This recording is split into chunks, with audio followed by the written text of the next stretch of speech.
নমস্কাৰ ক্লাস 7 আনটা ভিডিঅ'লৈ স্বাগতম জনাইছো আজি আমি আলোচনা কৰিম তোমালোকৰ যেটো 6 নম্বৰ চেপ্টাৰ আছে ত্ৰিভুজ আৰু ইয়াৰ ধৰ্মসমূহ এই চেপ্টাৰটোৰ প্ৰথম অনুশীলনী 6.1 যেটো অনুশীলনী আছে আমি হেতু আলোচনা কৰিম তাৰ আগতে তোমালোকক অলপমান ত্ৰিভুজৰ মই ধাৰণা দি দিছো এটা ত্ৰিভুজৰ কিছুমান কি ত্ৰিভুজৰ প্ৰকাৰ লিখা আছে বা ত্ৰিভুজৰ উন্নতি বা মধ্যমা বিষয় লিখা আছে গতিকে সেইখিনি মই তোমালোকক প্ৰথমে জনাই দিছো এটা ত্ৰিভুজ মানে কি যে তিনিটা বাহুৰে আগুৰা এটা বন্ধচিত্ৰ এটো আছিল আমাৰ ত্ৰিভুজ তিনিটা বাহুৰে আগুৰা এটা কি বন্ধচিত্ৰ এটি ইয়াতে বাহু কেইটা আছে তিনিটা বাহু আছে এটা দুটা তিনিটা শীৰ্ষবিন্দু কেইটা আছে তিনিটা এটা দুটা তিনিটা আমি এ যদি নাম দিও এটো যদি বি নাম দিও এটো সি নাম দিও এইকেইটা কি হ'ব আমাৰ শীৰ্ষবিন্দু বাহু কেইটা কি হ'ব এ বি বি সি আৰু এছ সি তিনিটা বাহু আৰু যদি কোণ হিচাপত চাও আমি কি পাম এটো এটা কোণ এ কোণ এটো বি কোণ আৰু এটো আমাৰ সি কোণ অৰ্থাৎ তাৰ তিনিটা কোণ আছে তাৰ মানে এটা ত্ৰিভুজৰ তিনিটা বাহু আছে তিনিটা কোণ আছে আৰু তিনিটা শীৰ্ষবিন্দু আছে এটা এই ত্ৰিভুজ বিলাকৰ কিছুমান প্ৰকাৰ আছে নাম কিছুমান আছে বা তাৰ বাহুৰ দৈৰ্ঘ্যৰ ওপৰত বা কোণৰ মানৰ ওপৰত নিৰ্ভৰ কৰি কেনে কিছুমান কি কৰিছে প্ৰকাৰ বা কিছুমান ভাগ কৰিছে এটা যদি আমি বাহু হিচাপত চাব যাও ত্ৰিভুজৰ বাহু হিচাপত প্ৰকাৰটো আমি কি হ'ব ত্ৰিভুজৰ বাহু হিচাপত প্ৰকাৰ মানে ইয়াৰে কি হয় ত্ৰিভুজৰ প্ৰত্যেকটো বাহুৰ যদি মান বেলেগ বেলেগ হয় অসমান হয় তিনিটা বাহু কি তিনিটা বাহু বেলেগ বেলেগ নহলে তো 5 সেমি এটো হল 7 সেমি নহলে তো 3 সেমি এনেকৈ প্ৰত্যেকটো বাহুৰ মান কি বেলেগ বেলেগ আছে তেনেহলে সেই ত্ৰিভুজটো কি বুলি কোৱা হয় বিষম বাহু ত্ৰিভুজ বলে মনত ৰাখিবা এটো বিষম বাহু ত্ৰিভুজ এটো হল ত্ৰিভুজৰ বাহু বিলাকৰ মান যদি বেলেগ বেলেগ হয় তাৰ পিছত আহিলে তো যদি ত্ৰিভুজৰ দুটা বাহু সমান হয় ধৰা এই দুটা বাহু সমান এটো বাহুৰ মান 5 সেমি এটো বাহুৰ মান 5 সেমি এটো কি হৈছে আমাৰ দুটা বাহু সমান আছে তেনেহলে হেতু ত্ৰিভুজক কি বুলি কোৱা হয় সমদ্বিবাহু ত্ৰিভুজ দুটা সমান সমদ্বি মানে দুটা বাহু সমদ্বিবাহু দুটা বাহু সমান হয় আমাৰ সমদ্বিবাহু ত্ৰিভুজ তাৰ কি হয় দুটা বাহু সমান এটো বাহু আৰু এটো বাহু সমান হৈ গল এবাৰ যদি তিনিটা বাহুৱে সমান হয় ধৰা এটো বাহুৰ মান কি হল 5 সেমি হল তিনিটা বাহু সমান হৈছে এতিয়া এই ত্ৰিভুজটো কি বুলি কোৱা হয় সমবাহু ত্ৰিভুজ বুলি কোৱা হয় সমবাহু গোটেইটা বাহুৱে কি হয় সমান তো ত্ৰিভুজৰ বাহু হিচাপত তোমালোকে এই তিনিটা ভাগ পাবা এটা হল বিষম বাহু ত্ৰিভুজ যেটো হয় ইংলিছত স্কেলেন ট্ৰায়াঙ্গল বুলি কোৱা হয় মানে ইয়াৰ আটাইকেইটা বাহুৰ মানে বেলেগ বেলেগ তাৰ পিছত আহিলে আমাৰ সমদ্বিবাহু ত্ৰিভুজ যেটো আইসোসেলেস ট্ৰায়াঙ্গল বুলি কোৱা হয় আৰু ইয়াৰ কি হয় দুটা বাহু সমান হয় আৰু যদি আমাৰ সমবাহু ত্ৰিভুজ যেটো ইকুইলেটাৰেল ট্ৰায়াঙ্গল হয় হেতু আমাৰ কি হ'ব তিনিটা বাহু গোটেইকেইটা বাহুৱে কি হয় ইয়াৰ সমান হয় এটো হল ত্ৰিভুজৰ বাহু হিচাপত চালে এটো ত্ৰিভুজৰ তিনিটা প্ৰকাৰ আকৌ যদি চাও আমি ত্ৰিভুজৰ কোণ হিচাপত এটো কোণ আৰু এটো কোণ তিনিটা কোণ আছে যদি তিনিটা কোণ কি হয় সূক্ষ্ম কোণ মানে কি হয় আমাৰ গোটেইকেইটা কোণৰ মান কি হয় 90 ডিগ্ৰীতকৈ সৰু হ'ব লাগিব 90 ডিগ্ৰীতকৈ সৰু হেবিলাক কোণক আমি কি বুলি কওঁ সূক্ষ্ম কোণ বুলি কওঁ যদি তিনিটা কোণে সূক্ষ্ম কোণ হয় তেনেহলে হেতু ত্ৰিভুজক কি বুলি কোৱা হয় সূক্ষ্ম কোণ ত্ৰিভুজ সূক্ষ্ম কোণী ত্ৰিভুজ ইয়াৰ কি হয় তিনিটা কোণে সৰু হয় 90 ডিগ্ৰীতকৈ সৰু অৰ্থাৎ সূক্ষ্ম কোণ গতিকে সূক্ষ্ম কোণ হোৱাৰ লগে লগে এই ত্ৰিভুজটো কি বুলি কোৱা হয় সূক্ষ্ম কোণ ত্ৰিভুজ বুলি কোৱা হয় মনত থাকিব এটো সূক্ষ্ম কোণ ত্ৰিভুজ কাক বোলে যে যিবিলাক ত্ৰিভুজৰ তিনিটা কোণৰ মানে কি হয় 90 ডিগ্ৰীতকৈ সৰু হয় সেইবিলাকক কি কোৱা হয় সূক্ষ্ম কোণ ত্ৰিভুজ দুই নম্বৰ আহিলে কি চাবা এবাৰ যে তাৰ ত্ৰিভুজটো ধৰা হল এনেকে এটা কোণ কি হয় 90 ডিগ্ৰীতকৈ ডাঙৰ এটো কোণ 90 ডিগ্ৰীতকৈ ডাঙৰ আৰু বাকি দুটা কোণ আছে এই কোণটো আৰু এই কোণটো 90 ডিগ্ৰীতকৈ সৰু হ'ব লাগিব মানে এই দুটা সূক্ষ্ম কোণ আৰু এটো যদি আমাৰ স্থূল কোণ হয় স্থূল কোণ মানে কি আছিল 90 ডিগ্ৰীতকৈ ডাঙৰ আৰু 180তকৈ সৰু তো সেইটো যদি স্থূল কোণ হয় বাকি কিটা কি হয় 90 ডিগ্ৰীতকৈ সৰু ধৰা হল এটো আমাৰ 120 আছে আৰু বাকি কিটা কি হ'ব 90 ডিগ্ৰীতকৈ সৰু হ'ব ধৰা হল এটো 30 আমাৰ এটো 30 ধৰা হল আৰু তিনিটা কোণৰ যোগফলটো কিমান হ'ব লাগিব ত্ৰিভুজৰ 180 ডিগ্ৰী এটো তোমালোকে মনত ৰাখিবা ত্ৰিভুজৰ তিনিটা কোণৰ যোগফল 180 ডিগ্ৰী হয় এতিয়া যদি এটা ত্ৰিভুজ এনেকে এটা কোণ ডাঙৰ হয় 90 ডিগ্ৰীতকৈ ডাঙৰ অৰ্থাৎ স্থূল কোণ হয় তেনেহলে সেই কোণটো কি সেই ত্ৰিভুজটো কি বুলি কোৱা হয় স্থূল কোণ ত্ৰিভুজ বুলি কোৱা হয় স্থূল কোণী ত্ৰিভুজ স্থূলকোণী ত্ৰিভুজ হয় নেক্সট আহিলে আমাৰ 3 নম্বৰটো এটা 3 নম্বৰৰ ভাগটো আহিলে কি যে যদি এটা ত্ৰিভুজৰ এটা কোণৰ মান 90 ডিগ্ৰী হয় এনেকৈ এটা কোণৰ মান 90 ডিগ্ৰী কোণ তেনেহলে এই কোণটো 90 ডিগ্ৰী হলে এই ত্ৰিভুজটো কি বুলি কোৱা হয় 90 ডিগ্ৰী হলে কোণটো কি বুলি কোৱা হয় সমকোণ বুলি কোৱা হয় যদি ত্ৰিভুজটোত কি হয় এটা কোণৰ মান 90 ডিগ্ৰী থাকে তেনেহলে সেই কোণ ত্ৰিভুজটো কি বুলি কোৱা হয় সমকোণ ত্ৰিভুজ বুলি কোৱা হয় সমকোণী ত্ৰিভুজ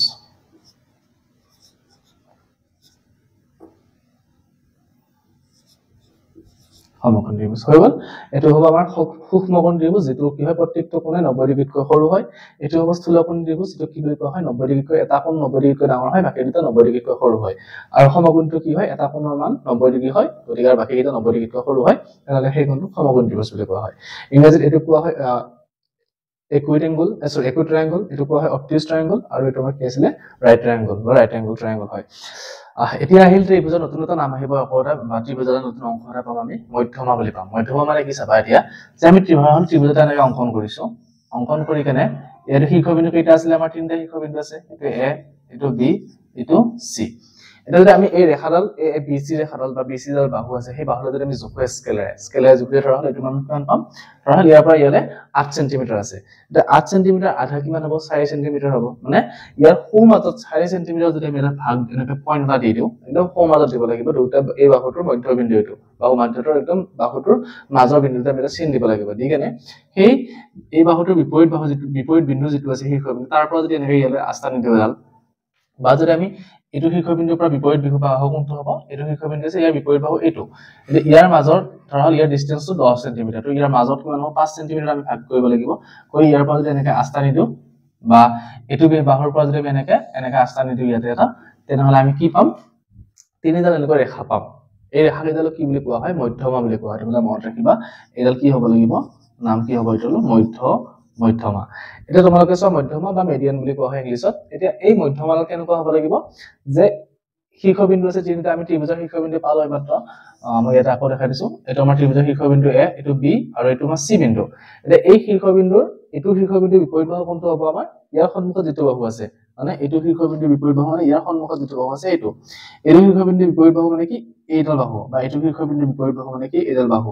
এই বাহু কেইডালৰ কি হ'ব মধ্যবিন্দুটো মানে মাজৰ যিখিনি আছে সেই মাজৰ বিন্দুটোলৈ যদি আমি ইয়াৰ পৰা আস্থানি দিও তেনেহলে সেইডালকে কি বুলি কোৱা হয় মধ্যমা বুলি কোৱা হয় বুজি পালা এতিয়া মধ্যমা কি ভাগ বোলে নেক্সট আহে তোমালোকে আৰু এটা ভাগ আছে ত্ৰিভুজৰ আৰু এটা অংশ আছে সেই অংশটো কি যে এই শীৰ্ষবিন্দুটোৰ পৰা ইয়ালে কি কৰিব লাগিব লম্ব আনিব লাগিব এনেকৈ লম্ব হলে কি হ'ব লাগিব হেতু লম্বডালৰ মানটো আমি লম্ব পাই আহিছো আগতে যে যিবিলাক এডাল ৰেখা যদি ৰেখা তাহলে কৰিলে এটা 90 ডিগ্ৰী কোণ উৎপন্ন হয় তাহলে হেতু কি বুলি কোৱা হয় লম্ব ৰেখা বুলি কোৱা হয় ঠিক তেনেকৈ আমি কি কৰিব লাগিব এতিয়া এই ওপৰৰ যি শীৰ্ষবিন্দু আছে ইয়াৰ পৰা ইয়ালে আমি কি কৰিব লাগিব এনেকৈ 90 ডিগ্ৰী হোৱাকে ৰাস্তা নিব লাগিব বা এইডাল ৰেখাৰ পৰা আমি এইডাললৈ এনেকৈ 90 ডিগ্ৰী হোৱাকে ৰাস্তা নিব পাৰিম বা এইডাল ৰেখাৰ পৰা এইডাললৈ এনেকৈ 90 ডিগ্ৰী হোৱাকে আমি ৰাস্তা নিব পাৰো তেনেহলে এই 90 ডিগ্ৰী হোৱাকে যিডাল আমি ৰাস্তা নিম সেইডালক কি বুলি কোৱা হয় ত্ৰিভুজৰ উচ্চতা বুলি কোৱা হয় বা তাক উন্নতি বুলি কোৱা হয় এডালক আমি কি বুলি কম এতিয়া উন্নতি বা উচ্চতা ত্ৰিভুজৰ উচ্চতা বা ত্ৰিভুজৰ উন্নতি এই উচ্চতা হ'ব লাগিলে সদায় কি হ'ব লাগিব এডাল 90 ডিগ্ৰী হ'ব লাগিব তোমালোকে মনত ৰাখিবা এডাল সদায় 90 ডিগ্ৰী হ'ব লাগিব তেতিয়া এডাল উন্নতি হ'ব আজদাল বেকা আজদাল হয়তো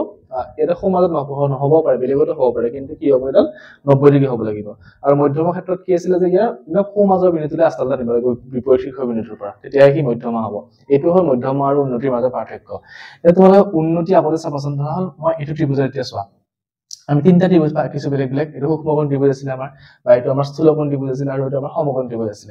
এটা এই ত্ৰিভুজটোত কি হ'ব এটো শীৰ্ষবিন্দু ইয়াৰ পৰা যদি আমি আঁকিলো ইয়াতে এনেকৈ এটা আস্পা আঁকিব পাৰিম এটো কি হ'ব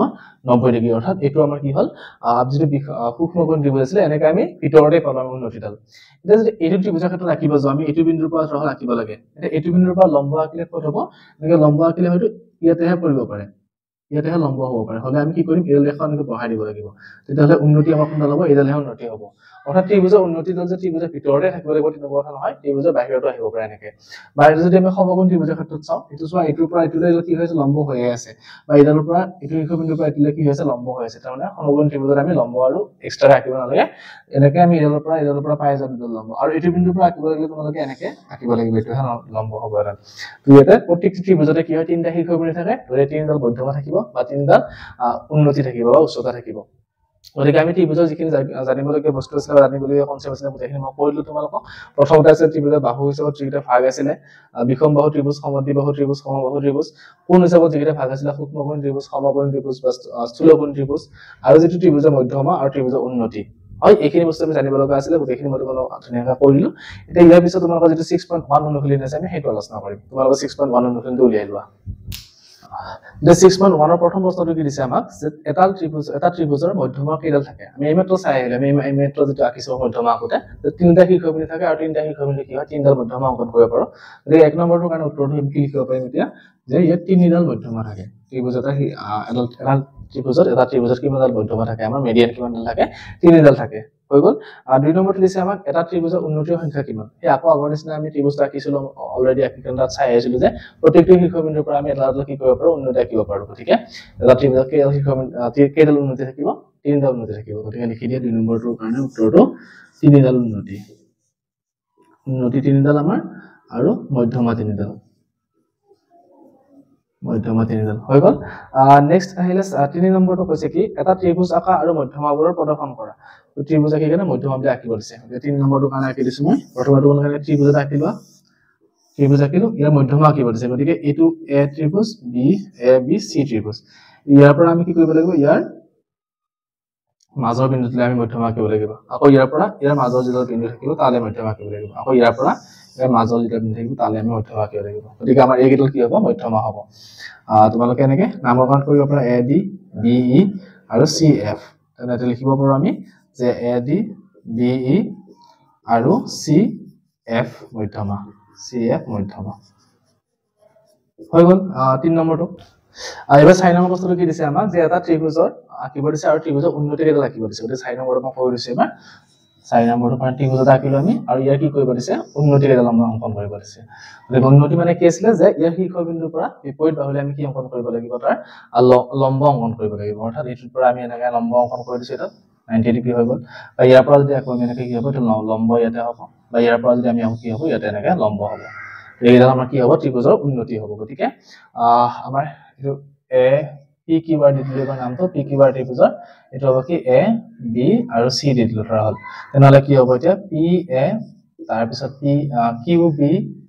আৰু আমাৰ কি হ'ব আৰ চি। এইকেইডাল কি হ'ব, উন্নতি হৈ গ'ল 4 নম্বৰটো। ইয়াৰ পিছৰ 5 নম্বৰ প্ৰশ্নটো মই তোমালোকক কিতাপত ধুনীয়াকৈ বুজাই দিছো। ইয়াৰ প্ৰশ্নটোৰ পৰা তোমালোকে বুজাই দিব পাৰিম যিহেতু। গতিকে এবাৰ 5 নম্বৰটোৰ পৰা অংকটো চোৱা। এবাৰ 5 নম্বৰ প্ৰশ্নটো কি দিছে চোৱা আমাক যে এল এম এন ত্ৰিভুজৰ এল এম বাহুটোৰ বিপৰীত কোণটো সুধিছে। এইটো আমাৰ ত্ৰিভুজটো দিয়া আছে এল এম এন ত্ৰিভুজ। ইয়াৰে কি কৈছে, এল এম বাহুৰ বিপৰীত কোণটো হ'ব। গতিকে এল এম বাহুৰ বিপৰীত কোণ আমাৰ কোণটো হ'ব, এইটো এংগল N2 হ'ব। গতিকে হৈ গ'ল এইটো উত্তৰ। নেক্সট 6 নম্বৰটো কি দিছে যে পি কিউ আৰৰ শীৰ্ষবিন্দু কিউৰ বিপৰীত বাহুটো কোনটো হ'ব। এই শীৰ্ষবিন্দু কিউ মানে এইটো, ইয়াৰ বিপৰীত বাহু মানে কি, ইয়াৰ সন্মুখত যিটো বাহু আছে এইটো বাহু। গতিকে এইটো বাহু কোনটো হ'ব, আমাৰ পি আৰ বাহুটো হ'ব। পি আৰ বাহুটো হৈ গ'ল। নেক্সট 7 নম্বৰ প্ৰশ্নটো চোৱা। ইয়াতে আৰ এছ টি ত্ৰিভুজ দিয়া আছে আমাক। আৰ এছ টি ত্ৰিভুজ ইয়াৰে কি কৈছে, আৰ টি বাহুৰ বিপৰীত শীৰ্ষবিন্দু কোনটো হ'ব। এতিয়া আৰ টি বাহু এইটো, তাৰ বিপৰীত মানে এইটো হ'ব। গতিকে এইটো আমাৰ কি হ'ব, এছ2 হ'ব, এছ বিন্দুৰ শীৰ্ষবিন্দু। নেক্সট 8 নম্বৰটো এমচিকিউ দিছে এইকেইটা যে পি কিউ আৰ ত্ৰিভুজৰ পি এম ডাল কি হ'ব সুধিছে। পি এম ডাল আমাৰ কি মধ্যমা হ'ব নে উন্নতি হ'ব নে সমদ্বিখণ্ড কি হ'ব সুধিছে। এতিয়া চোৱা, এতিয়া পি এম ডাল কি হৈ আছে, ইয়াতে 90 ডিগ্ৰী কোণ উৎপন্ন কৰিছে। এইটো 90 ডিগ্ৰী কোণ হ'লে এইটো কি হয়, আমাৰ এটা উন্নতি হৈ যায়। গতিকে শুদ্ধ উত্তৰটো কি হ'ব, অপচন বি উন্নতি। নেক্সট 2 নম্বৰটো কি দিছে চোৱা, যদি পি কিউ আৰ ত্ৰিভুজৰ কিউ আৰ মধ্যবিন্দু ডি হয় তেন্তে আমাক কি কৈছে,